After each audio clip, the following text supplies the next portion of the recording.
Sean Connery n'est plus.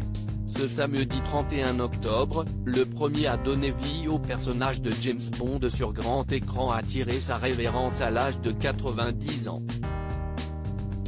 Si la nouvelle a eu l'effet d'un cataclysme pour le 7e art et la planète People, les causes de la disparition de la star n'avaient pas été révélées. Jusqu'à ce dimanche 1er novembre.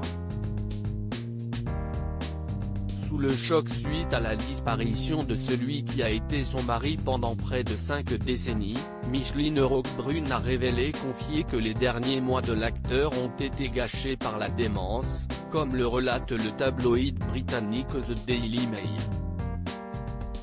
Ce n'était pas une vie pour lui, a déclaré l'artiste peintre, il n'était pas en mesure de s'exprimer dernièrement. Au moins, il est mort dans son sommeil. Avant Micheline Roquebrune, ce fut sa petite-fille, la journaliste Stéphanie Renouvin, qui en avait dit davantage sur la mort de Sean Connery, sur l'antenne de BFM TV ce samedi 31 octobre.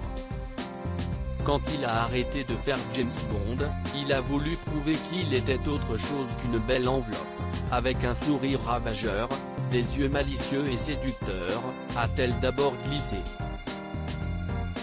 On a comme seule consolation aujourd'hui de se dire qu'il est mort dans la nuit. Il est mort doucement. Il a soufflé dans la nuit vers 1h30 du matin.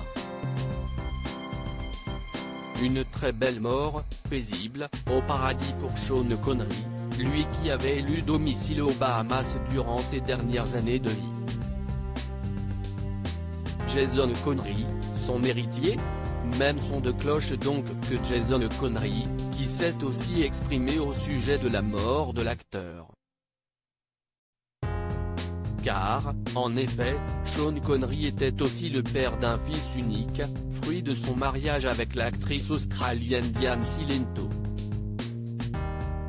S'il partage une passion pour le cinéma, Jason Connery ayant suivi les traces de son père en devenant acteur mais aussi réalisateur, la relation que les deux hommes entretenaient n'a pas toujours été au beau fixe.